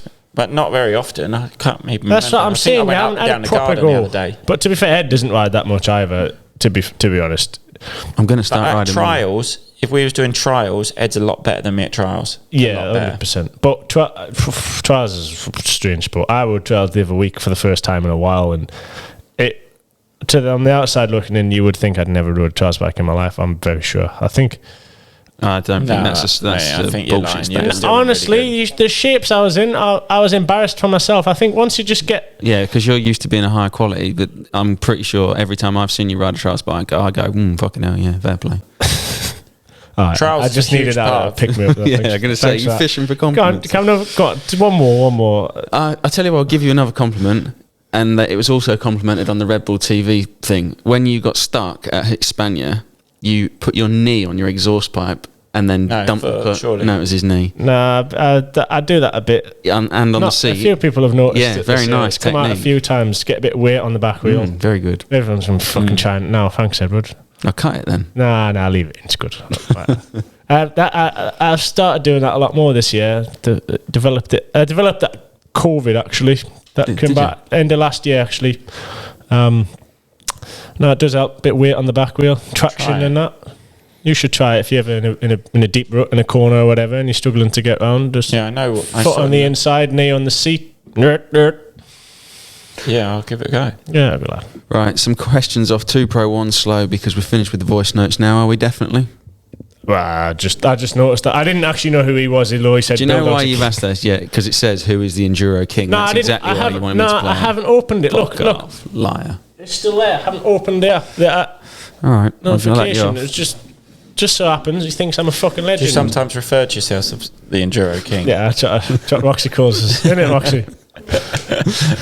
I say, bring the Enduro King's dinner now. But she takes a flat right off. Can Big Bill Dog do a video talking over his race videos like the TKO video? Really liked it. Yeah, I would like to do that, but just time. Ed kind of lined that all up, and me and Tommy just sat and watched it. Footage. We have to get the footage. The Poland footage. There was a problem. It was like 2 weeks or like a week late in arriving. So that's what delayed the Husky vlog and kind of meant we couldn't do anything else. Yes, a small disclaimer here. When Billy's wearing a GoPro at a race, that footage isn't his own GoPro and doesn't belong to him. It goes back to the Red Bull Media House and then it gets resent to us. So sometimes it goes somewhere else. Oh, does it? It goes somewhere else first, and then to us, and then gets cut up into. They take out the Husky riders, and then it gets sent to us. Okay, so sometimes we don't get the full we don't always get the GoPro. But I would like to do more. I think it's quite good. We might get a better guest and someone that would pay more attention for next time. That is up to yep. So yeah, no, I enjoyed that as well. I'm not involved in this question. All right. You soon turn off, don't you? Yeah. All right, I'll get you one that you can get involved in. All right. What was your favourite ever race, Tommy? Favourite ever race? Don't know really. I've had a few quite good races. One sticks out. I really enjoyed the weekend of Red Bud in Des Nations. Just the way the team was, the atmosphere was. We all stayed in the house. Enjoyed that. The result from myself wasn't the best, but it was good weekend. Another race, Matley Basin when I won. Loved that weekend because it's British GP and that's 2. So there's 2 races. You only had one. What do you mean? You only had to pick one. Yeah, 2. I just didn't want to say like Matley because I won and people were like, you won, that's why. And it's just sort of give a bit of versatile. Be a bit more versatile, Bill. Let's see. What sports other than two-wheel do you guys like to follow and play? I think we touched on that. Before. Squash. Football. We're rich. We're fucking rich. Come on. Billy thinks the football fan now. He's never spoke about football, and then some Saudis bloke. Is it Saudi? Yeah, Saudi. Saudis fucking great people. But bought the bloody Newcastle team, and now he keeps saying rich. We are rich. Moving on. We stick together up there. Fucking we. Fucking rich. Roxy's sick of that topic. Look at her face. Do you like? We're rich, aren't we? Oh, we've got. It's a good job you're here, Roxy. Actually, he says, Stanza Minge and big up Roxy Cam. Stanza Minge. If you don't know what Roxy Cam is, Roxy films quite a bit for Billy's vlogs when he's racing. And now, have you got the Husqvarna? You do the Husqvarna Instagram stories. Does got the a gig. I'll tell you what I did like from one of your steeries is how you spout the word. What was the word the other day? Turf. Roxy spout the word turf. TERF. Yeah, turf. That was fucking mega. Yeah, English isn't a first language. Well, I was thinking maybe, obviously in America they spell some stuff different. I didn't know if in South Africa they spell it that way. I learnt something the other day. Bry. No, I've learnt 2 things. Ben is a kid in Newcastle. Ben is a kid. Ben's a kid and Bry is barbecue in South African, right? Yeah, I knew that. Do you know what a Ben is? Yeah, because Jay this year, my teammate who wears around, he got the Ben, and I was just like, fucking hell. I said, why do you call her the Ben? I thought it was her name, like a nickname. And he was like, no, the Ben. And it's just, that's what you call him. I was like, well, yeah, I've heard you call her. I just thought it was a nickname, not a global Newcastle term. No, the Ben. Will Tommy be staying with Honda next year, and has Billy got himself a 1985 Husky yet? Oh, yeah, good question, Bill. You haven't, you know? Yeah, but not the right one off Wobb's recommendations. I've got a 96 610. What was up with the one? I didn't really look at the one. I didn't actually.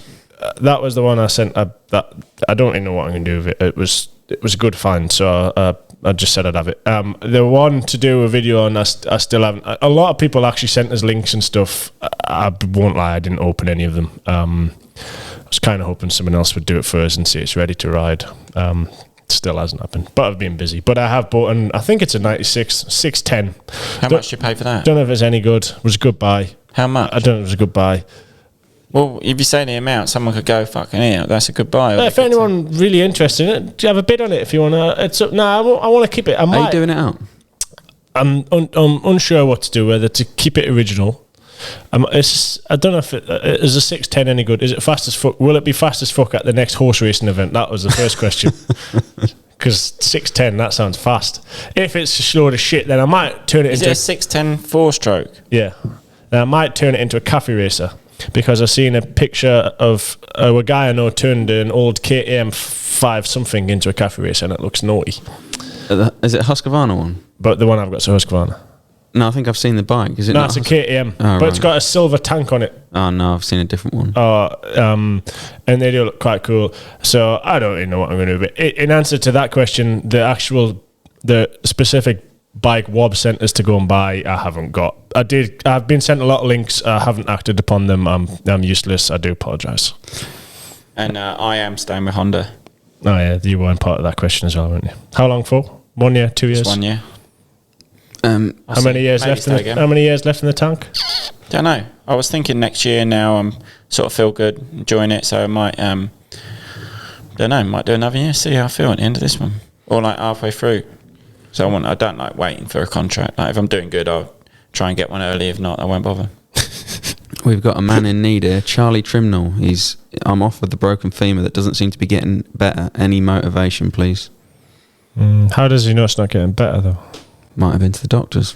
But anyway, hope you're getting better, Charlie. Yeah, I hope you're getting better, Charlie. You're getting better. Takes time, these things. Get out, get move. Well, it's hard to get moving, but get moving, get the blood flowing. You're an injury expert, aren't you? You've had a fair few. Yeah, so it's Bill. It's just plug part away. of it. I expect, mate, he's crashed a bike or don't know what he's done.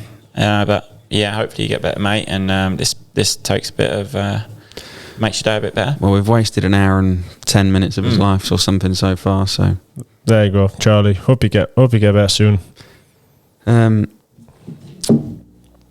Is Tommy going to do any two-stroke races on his new CR250? I might do. It's just getting time. I'd need to figure it out because the back brake I need to bleed that because it sort of surprises me sometimes when it just don't work. And now, I'd rather that was fixed beforehand. And I sort of know. Well, Jake Nichols, he's got a 250 and a 500, and he does the odd race on them. He just turns up. You don't sort of large it the situation. He just goes races and goes home again. But I would like to do stuff. I'll definitely do some of the vet stuff when I take a bit of a step away from racing properly every weekend. So 100% I will do races on the two-stroke at some point. I'm going to steal the limelight here because this comes up a lot, so it's probably about time I answered it. We want to know about Ed and his background. So basically my background...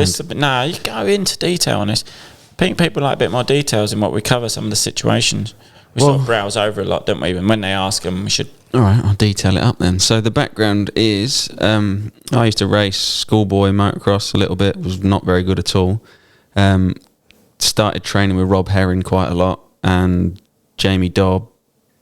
We used to ride at Rob Herring's track. I then met Tommy through Jamie because you started managing with Jamie, didn't you? When I was 15, I moved to Jamie Dobbs. Which is obviously not too far away from here. So you spend most of the time with Tommy because of that. Got to know him. My racing took a back burner and then I started going to the races with Tommy. Team America then once came here before the Nations and Moto Mag couldn't make it, sent a camera and said, can you film them there? Which I never picked up a camera. Anyway, filmed it for them, sent them the footage. Then they forgot to take the camera back off me for ages, so I just kept filming loads of stuff and then got into that. Oh, I never knew that. Yeah, no, they did. Bloody hell. You didn't even know that. No. I then went to America. At this point, I'd bought my own camera. I went on a holiday to meet Tommy. You said you want me to go into full detail. Yeah, it's good. Carry on. His missus left him. Yeah, I got a fucking missus left me. His missus left him and he said, please don't go. So I ended up there on a 2-week holiday, which ended up being 3 months. And by that point, I had then made a video of Tommy a track, can't remember which one it was, and got asked by KTM who made that video. Well, Tommy did, and then he said it was me. So I ended up with a full job at KTM, working for KTM North America. You got good quick at videoing, didn't you? Yeah, sort of picked it up. That was the story. It's fucking good going. And then ended up in America for 3 years. After that, came back, started working at Monster Energy, at the GPs, making their videos as well. And then, spent another 4 years doing that. So that's how I started videoing. And don't know what I can add to that story. I used to come, because I had no mates up here, Ed was sort of like the best sort of mate I could sort of have up here. Oh, thanks, mate. No. I thought you was going to say the best mate I could get at that first. That's what I meant. That's what I meant. I didn't mean it to come across that nice.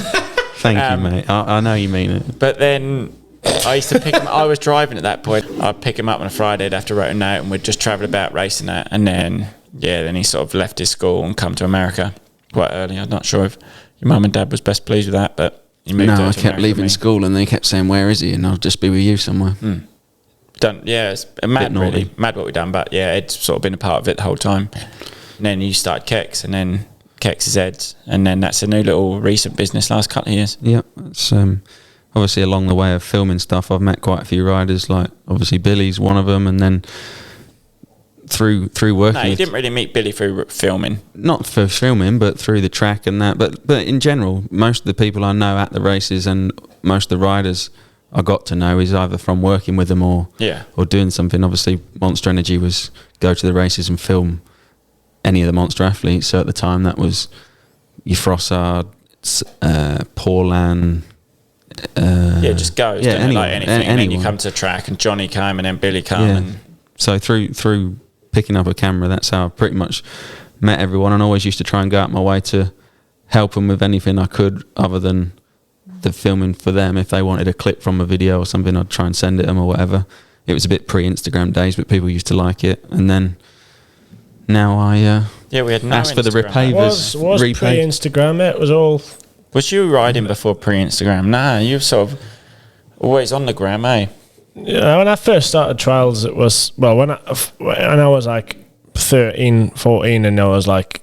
Is there any trials pics on your Instagram? Yeah, there's quite a few. In the last few years, Instagram was big.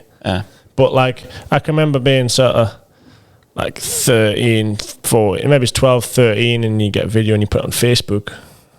Then you couldn't Did put you videos on MySpace? Instagram. No. Bebo was my first social media. I didn't Bebo. I Bebo'd for a bit. Could Did give you? 2 likes a day, couldn't you?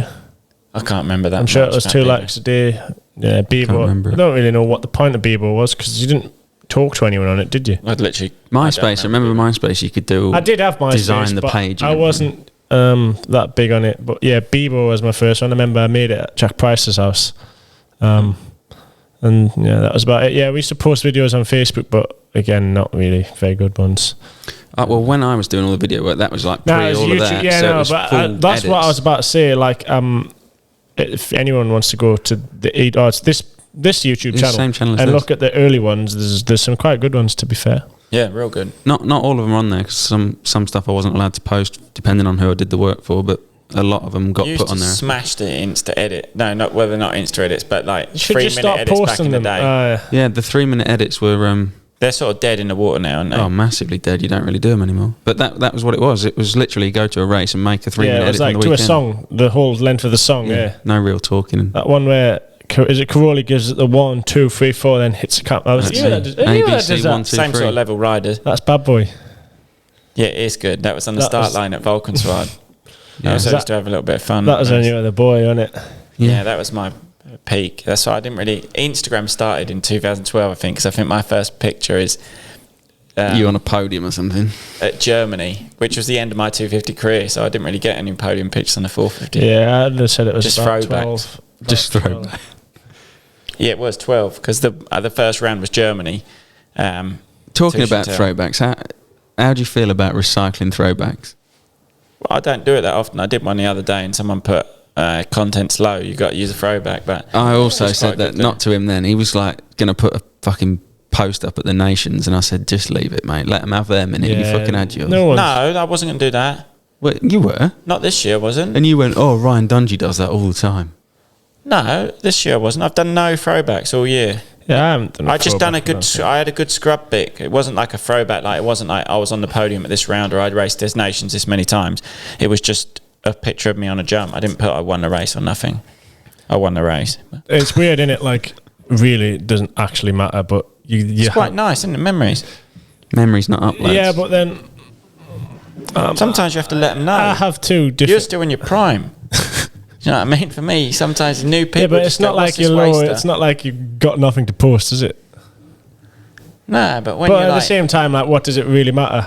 if like- you want to post a picture, Exactly, post a picture. exactly. What's it matter? That's my ultimate take home from it. But at the same time, I'm like, oh, what are you doing that for? You cringe. But then, really, what? Why? Who does it in yours? Do you want to call them out? Graham reposts his own videos. Have you ever seen that? He goes on the repost app because obviously it's not on his current phone. Because he's not and got then them saved. reposts his own video and it says repost from GeForce Jarvis. Yeah, but that's not that bad. He don't give a fuck, does but he? he's just alone on his own, and he like.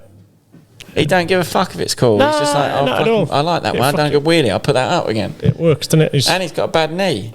He has got a bad knee. He was at the race at the weekend. He's in features in the vlog. But Yeah, he was commentating. I listened to him for 2 hours. yeah, he was. That's quite a good story. He was the day before, or 2 days before, whatever. He's having dinner because he came out of dinner with the team or whatever, and he's going, "Oh, they want me to commentate." I'm like, yeah, that'd be all right. Be a good little earner. And he's going, "Oh, do you think they're going to pay us?" So where's live TV, Graham? Of course they're going to. Oh. I said, "You don't want to be doing it for free." No, I was going to do it for free. Did they pay him or not? Yeah, and then I come in from the race on the Saturday, and was getting changed. I just heard Stan shout from like round when he was doing about Graham's. I'm not going to tell you what he was getting, but Graham's having. Was it good? Yeah, it was well good. I was like, "God!" So then I quickly got undressed and ran out. As you won. I ran out to see him, and yeah, well, no, it was a good little learner. And then he's doing Getton as well. And I said, I hope you've put your name out now. They can say what you're capable of. He says, yeah, we can do. I won't forget. Did he make more from commentary than you did from second? Probably not far off. Can you tell me what you told me the other day about when he runs around with his stall there as well? He was there selling his kit, and there was no spectators allowed at Hispania, so it wasn't the best place to have a trade stand. But I think he actually did all right, to be fair. And anyway, the paddock's in like 2 different places. So Friday and Saturday is the main paddock, and it like on one side of the hill. There's basically a big reservoir, big paddock, and like a restaurant and paddock areas on the right side, the opposite side to Sunday's racetrack. And then Saturday night, the whole paddock gets brought down and all the tents get took down or whatever, because all the vans get parked at the other side of the reservoir on Sunday morning, because that's where Sunday's track is. So like the paddock moves pretty much to the... So Saturday, Sunday night, as everyone's driving out, Graham's went and got his tent, and he's been commentating all day. Went and got his tent out the main paddock and set it up as at the exit. There was still quite a few spectators that sneaked in or whatever. Just stuck it up in the middle of the forest, just as on the walk path. The only road you could go home on. Only way out of the place. He's got his thing stuck alongside it, just selling his set of gear. He's the boy. For cash. Nah, he's had a right weekend, bless him. All his own stuff. He'd done it all. He'd run his own trade stand. Yeah, he was there. He'd set it up. Him and his mate that was helping him out. Like that. Fair play. It was good. All cash. He's had a right weekend. While we're on the subject of selling stuff, do you want to give us a little update about, 1, the hoodie you've got on, and 2, Shop BB57 plans? Yeah, Shop BB7 is having some plans. The very early stages, but this week is being designated to doing something. But before...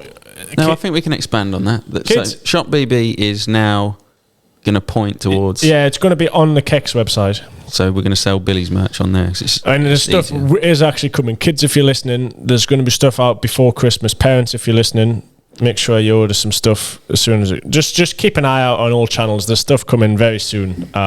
We are actually doing some work on that, although I've been promising it all year. It's actually happening. The hoodie I've got on is another new little thing, which is very close to being released. This is coming out Thursday. Well, it's a supplement for... It's not an energy drink or anything like that. Let me just step in a minute. What? Your last round, I ate so much beetroot before it, didn't I? Yeah, see, it's good. See, and I won my only race. That's actually true. He phoned us on like the Tuesday and he goes, how much beetroot do I need to eat? Well, that's all he kept fucking eating. I said, well, you need about 6 whole ones to be the equivalent of what's going to be in our juice. Fucking all I ate almost turned into a beetroot. So that is and right nutrition is beetroot. So it's not... Exactly, it's beetroot supplement. It's got extra nitrate, which is what's in beetroot. It's got nitrate extract and bits and bobs, and a few other very good things for you, some vitamins and stuff like that. So yeah, it's not an energy or anything. It's like a pre-exercise, let's call it. There's a couple of different ways. It tells you all on the packet anyway. That is going to be released. It's going to be out there and stuff in also the next couple of weeks. So there's an Instagram page now. I haven't posted anything on it yet, but if you want to go and get there ahead of the queue, go and follow that at Ride Nutrition. So this will be out before Christmas as well. Yeah, this is all being well. Fingers crossed. Within the next couple of weeks, it's going to be available. You've been taking it, obviously, the sample stuff. Or? Yeah, I've been using the sample stuff. There is other similar products, which I think there was a gap in the market for something a bit more specific. Me and a couple of other lads are kind of decided there's a gap in the market. We feel there's nothing really that does all of the kind of stuff ours do and stuff like that. I don't want to go too much into the science until everything's confirmed, but there's going to be obviously videos and lots of things explaining the benefits of what's in it and stuff like that. But yeah, all good things. That's coming very soon. Nice little plug for it there. So there's an Instagram page, nothing on it yet, but that's probably going to be the main source of information about it. Now the website and stuff is also nearly ready to go. We're just waiting on the product pretty much now. So hold tight for that. Do you want to do another plug apology and let them know what we're doing with this USWE for me stuff that's still here? Pile of USWEs. I honestly thought they'd been sent out, but judging off the 2 emails that I've had in the last few weeks of people still haven't received the USWE from like the first and second round of the year. He hasn't sent me the address, Tommy. Don't look at me in such disappointment. Well, they're on the email. Yeah, well, fuck me, I've got enough shit to do. Right, but I apologise that one of them is still at the team's workshop in Italy, which will also basically... The winners haven't forgot about it. Don't at all think you've been forgotten about. I know you're probably expecting to have received it by now, but there's a fuel shortage in the UK where everyone's still recovering from the effects of COVID-19. There's just reasons for the delays, all right? But fear not. You haven't been forgotten about. You will receive your USWEs before the end of the year, and I appreciate all of the support. There's no giveaway from Hispania because I chucked it into the crowd as I was walking back to the van, which is on the vlog, so don't worry, I'm not doing you out of one there. There's video evidence that some Spanish guy wins it, and a woman gets knocked off her pedal bike in the process of the mad dash of retrieving it. Yeah, all will be on the vlog, which probably come out tonight. So go and watch it if you haven't. See the poor woman get knocked off a pedal bike. Also, the guy falling over on the way into the cave. That's in slow. That's in slow mo on my vlog. That's outrageous. Tommy was disgusted by that. Dude, would you not be a fan of running to your bike? I don't know. What would you like less, the running to your bike or diving into a cave? I don't know. My thoughts on it at the time was this is a joke sort of situation, especially when matey fell over and you stamped on him, and then you got to your bike and he was running across the front of you, and then you ran him over, and I just thought, still 2.5 hours left, boys. Like, I get it if it was a motocross race, like the mad dash for the bike, but in that race, it's fucking hell. It's a long old race. Like, I even think on the live stream, Jarvis was like, "Yeah, I'll just start at the back and plug away." Was it necessary to be there? Because they're running him over. So when did matey I would pass have been you? second. I would have been second. I was second coming out the cave. But explain this for me as well. You qualified for 4 hours the day before. Yeah, the qualification race, I'm not a fan of. That Saturday's race, I should have probably said it when we're talking about it. I just do not like that track. It's so fast on an extreme bike and extreme tyres. It's just so dangerous. And usually that race is run off points between the Super Enduro, the Saturday and the Sunday. But this year, because it was live on TV, they didn't want... It confused things. Yeah, they didn't want the winner of the final race not to be the winner of the overall thing, which is a bit... I'm normally against the point system, but if I'd have been enough points this year, I would have won. So bring the points back for next year, please. Yeah, but what did you get? So basically, so Saturday is usually its own race, so it is a big benefit to win, whereas this year it was just for qualifying, so you just need to be on the 10. But it is so long. Qualifying for what? To be on that front 10. Run for your bike. 10 people, you get first choice of where you want to put your bike in the cave. That makes no difference really whether you come 4 hours for that. 4 hours. Yeah, well, yeah, but you still got to do it. There's no way of not doing it. So you thought may as well win. Exactly, it's easier to be. I got the whole shot, and then didn't really push too hard because the track is so dangerous. Like, it's so fast. You'd be better off on a rally bike for 80% of it, but the problem is the other 20% is very difficult, so you still need an extreme bike. And yeah, the fact there was no points, nothing, it was literally just finishing the top 10. Yeah, I was literally thinking, what's then? Maybe you've got a 30-second advantage on someone else or not. No, but you need to... The top 10 started 2 minutes ahead of the next row. Okay, the rows go in 2 minute intervals. So top 10 is very important. But I had the whole shot, and like I say, me and Manny kind of just cruised. You didn't get the whole shot because of where you put your bike realistic though, did you? No, but I got the whole shot the day before. Oh, okay. Which kind of made my life a lot easier because the first corner of the Saturday's race is also stupid. It's like a 180-degree turn over a pile of logs, which everyone always goes too tight and then they can't make it up the logs. Okay. Which is exactly what happened this year. Johnny didn't make it up the logs and caused absolute carnage. Should we get him on the podcast? No. I watched a video of him getting done over the other day. Who? Your man. Done over by what? Tyson Fury. I also rewatched that. Did you? It Yeah. come up on like recommended. I was like, oh, I'll see what happens here, and he's just That's the one where he's like looking at the ref. yeah. So there you go. So yeah, qualified 4.5 hours race just to pick what position you wanted to go in the cave. But that Saturday race, I'm strongly against. It's so long and just so fast and so sketchy. Right.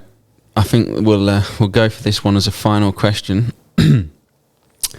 If all three of you had to swap jobs with each other, who would be getting what job? Oh, it's tricky. Well, I'd have to take Ed's because you're physically incapable. Yeah, but I'm physically incapable of doing yours. Yeah, I as well. think I'd have to take yours. Well, then what would I do? I'd be out of a job. Yeah. You'd have to make the tea. Well, then that means no one's doing mine. No, well, in fact, I'd would rather try and do Ed's than Billy's, to be honest. Yeah, but you're going to be a video editor soon because you reckon you're downloading it. You're getting. Yeah, I'm going to have a go, I think. Well, I'm so limited to what I can do because I rely on Ed so much with my vlogs. So I've said to the boys that I'll download Pro X. Good effort. Do you know what is it? I asked the Final Pro questions, and there's a lot that just says stanza minge. Yeah, I've got that. Yeah, I get that written some stuff just in general. They've started something there, bless. People just call him minge now. Like I get Let me have a read through. Yeah, Rick. because that's you. You're a bully. Lot. I ask people just say ask minge how to fix he my said back to me brake. the other day, Tommy. He goes, do you think we should make some minge merchandise? I said, I don't know. I don't know if anyone wants to walk around with a t-shirt on saying minge. I've noticed people get very upset. Well, not most people. The odd person was getting upset, but I will just say there's loads of strange questions. Is Tommy really a dick? Tell thingy he's a minge. You like spaghetti? Question mark. Yeah, I do, actually, Who's going to scrag it the biggest round Apex? Are you, Tommy and Ed, ever going to go to the States for a lads' riding holiday? I'd love to do that.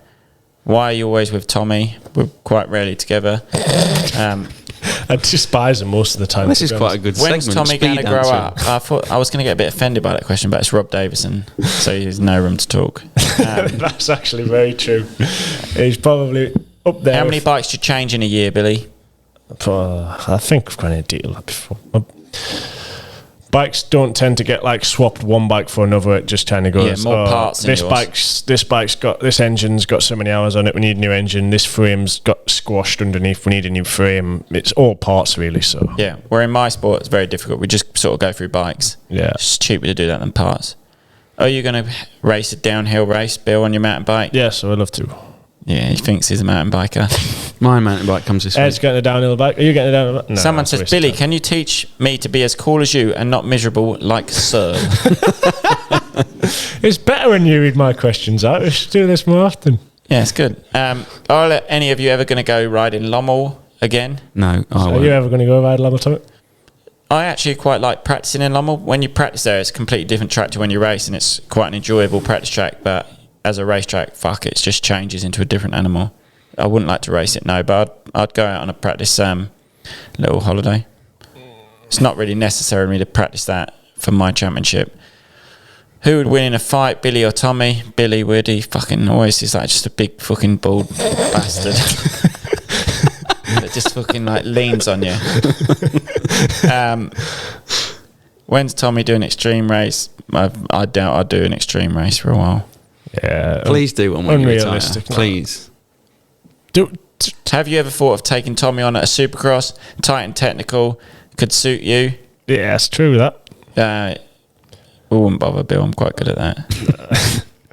I've had a go at it before. I don't mind Supercross, but it probably is quite good because your corner speed in the enduro events are quite good. So I reckon UK Arena Cross, if that still would go, you could have a good go at that. Yeah, I've thought about having a double of that. Yeah, I think you'd be actually good. I'd enjoy that just for something It's quite different. simple, and you'd really get involved.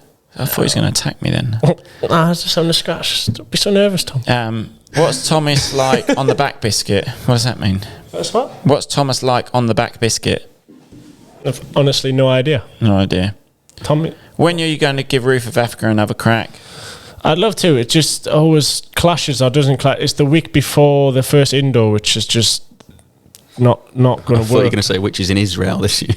No, it's not in Israel. Israel's round 2, but round 3. No, round 4 because Germany's a double header. One of the first ones. Where's the first one? Israel's the first WES race next outdoor race next year. But Israel also has a Super Enduro next year. But now Roof of Africa is a very good race. I kind of don't know why it's not being considered to be part of the championship, because it's such a big race, a good race. I don't know if it's been thought of, hasn't been thought of. I don't obviously make them decisions. I'd love it to be a little bit earlier in the year and be the final round or at least part of the World Championship. I think it's definitely has the capabilities and the calibre, but it's just always too close to Super Enduro, which is why I haven't been the last few years. When are you 3 bloody legends going to ride together? The ride day, we'll all ride together on Saturday. I've not got a motocross bike. You're going to use his Alex Lowe's. We went this morning. Would you and Tommy go over to the US and try to make a night show? Do you reckon he would? I think he still could. I'd make a night show easy enough. And 450. The show? Yeah. So qualify. Yeah, not like I think I'd probably struggle to qualify for. No, but I mean, for the night show, you'd make it. Night show's top 40 in it. Yeah, there's barely any 40 that even could try. Sometimes you don't even need to try to make that. So unless I didn't fucking write myself off. Sometimes you didn't need to try. No, I mean, like, there's not enough riders to even... Not like you could just do it that easy. Would you ever do an MX Nationals meet to take some points from me? You've done an MX Nationals, haven't you, before? Yeah, I didn't do very well now. I would like to do another one. Yeah. I think I'm going to get a motocross... try and get a proper motocross bike next year. I haven't had one at all this year. I've just been using my 450 Enduro bike, which is fine for practicing on, but when the track gets rough, it starts to get a little bit too sketchy. Or when you start going really fast, like it got to the point at Guy's track the other day, I was thinking, I can't really go much faster with what I've got. Yeah, it's already starting to swap out and wash out, and so, but I am going to try and get a motocross bike for next year to do a bit more, at least ride a bit more. I haven't really rode much at all this year. I've just been busy riding in mountains and stuff like that, doing proper work, but just kind of paying off because I'm doing pretty good in the races I'm meant to do. So but I'd like to do more, at least ride a lot more of a winter. I want to get a motocross bike and have it set up pretty good. Why is Tommy a one-trick pony? It's just fucking what I am, really. I can't do this. Most people are a one-trick pony, aren't they? It's only very rare people like yourself that can do it all. When are we going to see a mountain bike vlog? I've actually got a new mountain bike. Not with me. When are we going to see a mountain bike with you and Tommy? We could do that quite soon. Yeah, we should do that. I'm going to go this afternoon. Let's go to that bike park. Yeah, no, we're doing it. Go to a bike park because there's so much better going to a bike park than just. I need to get pedals for mine. I should have got them while I was in Loughborough. Still not got pedals. Yeah, it's quite essential. I'll go back and get them now. I've actually got a spare set of pedals in the van. Have you? If you're that desperate. I've got, yeah. Well, yeah, I'll take them. Well, no, if you wanted to, like, go on immediately, but you're also going to need to buy some, so you might as well buy some anyway. Right? Surely you could blag some. Well, I could, but I've just not got round to it. Because if you haven't noticed, Billy's like he's with anything. We have to go and have flats and fucking try this. One minute we've got clip-ins, then the next minute we're back to you're testing pedals. I take mountain biking a bit too seriously for what I know what I'm doing. Yeah, you test pedals. Yeah, we do clickers and all sorts. All of that shit. He's got the Fox setup from the Fox suspension bloke that they run at the downhill. He's got the same setting in his bike. Mechanic, I get tweaks off and try this, try that. Last time we went to DYFI bike park. I'm not going to pronounce it because I got slammed for saying it wrong. Did you? Actually, what is it? Diffie? I think it's Diffie, but anyway, that's where we went. Diffie, bud. And we went there, and within the first run down, Billy goes, "Look at this, lads! There's a berm gap here." And thought, obviously, he's followed someone that's pretty handy there that jumps from a berm to a berm, misses out one corner, and it's pretty cool. He's fucking down within 3 seconds. No, but I did the jump. The problem was it was a lot slippier that day than it was the day I was there. So the inside of the corner, because obviously you jump the berm, so you end up on the inside of the corner. It was quite slippy. He washed out. My feet were clipped in. Brand new helmet. Smashed his helmet. Didn't smash it. I actually spoke to Steve Pete. I had to go for Honda to do some shop opening, not an opening, I don't know, went to thing, and Steve Pete was walking about. I did hear you were there, and you were very interested from various people. You got told, no, you weren't very interested. Well, you got told to sign a pack of autographs, and you signed 10 and then left. No, I've done it. I just sort of went up there. It's not an interesting... I just spoke to people. But I spoke to Steve Pete, and I was like, Bill reckons he's going to do it as a fucking... He thinks he's going to get sponsored. And he was like, well, to be fair, he's sponsored by Santa Cruz. And I was like, Yeah, I suppose. And then he actually complimented you. He says, yeah, you're good at it. Did you ever go? That was my first day. Fucking hell, he won't fit out this door in a minute, the size of the head on him. He says you were good. I do thoroughly enjoy it, to be fair, especially since I got a downhill bike. I've got a sponsor. Have you? Yeah, I'm sponsored by Intense now, downhill bikes. Yeah. No, I've not got a downhill, I've got an e-bike. It looks so much better than my old one, doesn't it? Taser life. Yeah, e-bike e-bike Intense taser. I want to go out on it. A normal taser MX. The Taser MX, not that one. It's the normal one. He's most impressed that it's got the better forks than my bike now. Why? What's yours? 38s? Yeah, he's got 30. Yeah, he's got 36s. But I'm still waiting for an e-bike 38s. For normal bike, too stiff 38s. Yeah, I've got an e-bike. My bike's quite heavy. Bit of deflection, from mountain bikers. There's one jump at the bottom. I've still got to jump at the trails up the road. I'll smash that next time. Yeah, what about the one at the start as well? One at the beginning and one at the end. No, 3 at the start. You got to jump. 3 at the start. We didn't really touch. Tommy likes missing jumps. We didn't really go into that much detail about his lines at the horse racing event. Yeah, round the outside. Just round the outside. First thing we had to do on the track was a 1-lap sighting lap. And went out one by one at a time, whatever. Every single other rider out of the 22 other riders managed to do the jumps. Even the girl that was there. And Jane, well, not that there's anything against girls, can't see stuff like that, Ed, but everyone did it without problem. Okay. Tommy sets out onto the track, misses the first one, misses the second one. No, it's not in a mar. It jumps in and does one and then misses the last 3. Then I didn't go out for my next 2 practices. And then next practice you didn't go out. I know you did, but you didn't change your transponder. Lap. No, I just done a lap though. I didn't do the 5 laps. Alright, because I just thought, fucking hell, 1 lap of flat track. It's just I didn't need to rev the bike anymore, so I come in, then I skipped practice 2. And then we had a 1-lap dash to qualifying. This point of the day, Bill was over the moon with himself. He's fucking loving it. He's bowling around the pits on the back wheel. He's coming in from his run, endoing it, rolling back in with a stoppie. People are giving him a little clap, and he is the man in the pits. Then the lap attack comes around, and we go out. And I just think I didn't know he was even doing that. So then I've had a bit of a go, and I've sort of Bill was out there. He's gone second, I think. Graham Earn was fastest by a country mile. And then I went into second and just bumped Bill back to third. And Neil. No, I was more than third. In the riders' briefing. Yeah, I ended up shuffling back to 5th, I think. I was 10th in the end. What about in the riders' briefing when Graham Owen had the audacity to say, it's not a race? We're not racing. We're not racing. Tommy's going to slide down then, mate. He went 3 seconds quicker than anyone on the track. I mean, bearing in mind, we're all going 80 miles an hour around it. So where he found 3 seconds, I don't know. But then he says, well, it's not a race, guys, is it? So we'll just sort of take it easy. And we just sat back and gone, fucking hell. Like, but, the first lap, I will say, the very first lap of practice when it was more than one person on the track together, him and Elliot came on the first corner like next to each other. Yeah, that was quite cool. And everyone just went, that's fast. Yeah. This is fucking sketchy. I quite enjoyed the corners fast. Jake Millward went through the ramp, didn't he? Smashed the top of it. Well, there was a couple of times they had to do some reinforcements. That one that Jake that's what said scared me then. It took a while to fix. You reckon you clipped your frame, didn't you? Well, no, a few times I clipped the frame, but one time my foot just hit it and came off the peg on takeoff. Yeah, but after that experience, then I went out like the next race and it just completely freaked me out. I didn't want to hit a ramp anymore, so I just went round them the whole race. Got disqualified.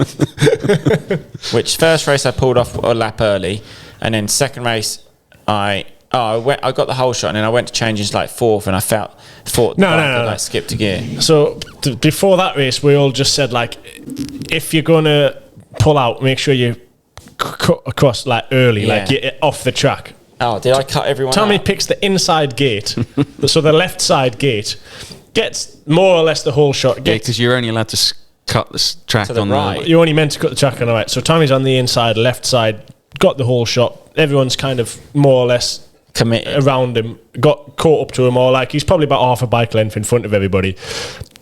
I slowed down before I swerved off as well. Exactly. Yeah, it's dangerous. So he's in the whole shot, slows down, and then just decides, nah, I'm not doing this jump hard right across everybody. Yeah, when I think it was a dangerous move. 5 metres from the ramp, Tommy decides, hard right, exit stage right. How fast are you going by the time you get to the first ramp? You're already in top gear. Oh, you're still going? You're already in top gear. I couldn't get into 5th, that's why I pulled her off to the side. So he's flat out. so he's on the fast. limiter in fourth, and everybody else is going faster than him because he's slowed down. And then he just goes exit stage right, cuts across everybody and misses the jump out. And I just pulled straight in.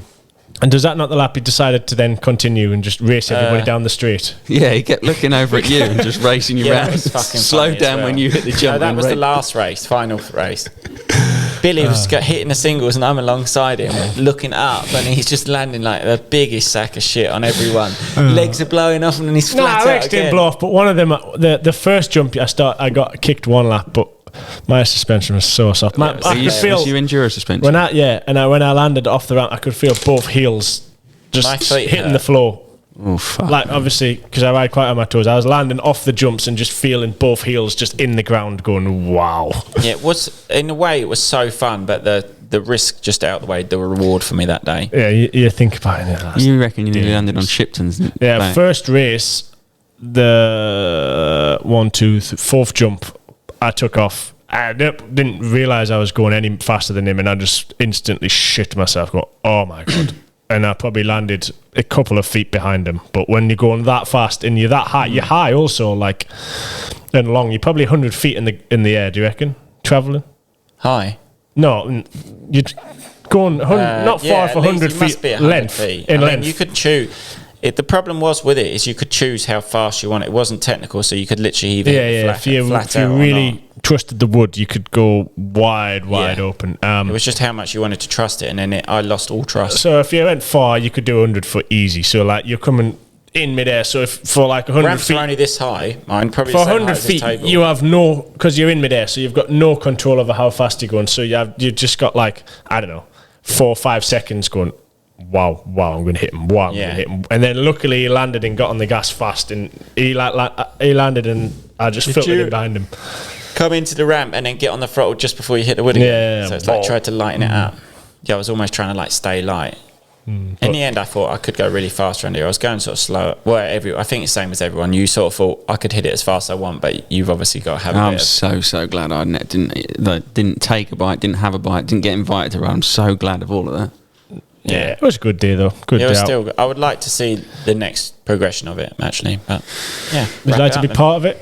Yeah, I'll be part. Right. Well, we're going to wrap her up there. So if you're on the way to the ride day, we'll see you soon. If you've listened to it before, and there's still space to book on the ride day, come see us. If you want to shop at Factory Image Racing, underneath me on the screen here, there will be a code for 20% off. So use that. Giveaway. Comment on this video. Comment on this video for the giveaway, and we'll give away a gazebo. Anything to add? Don't think so. No. Oh yeah, and if the ride day's a shambles, it's his fault.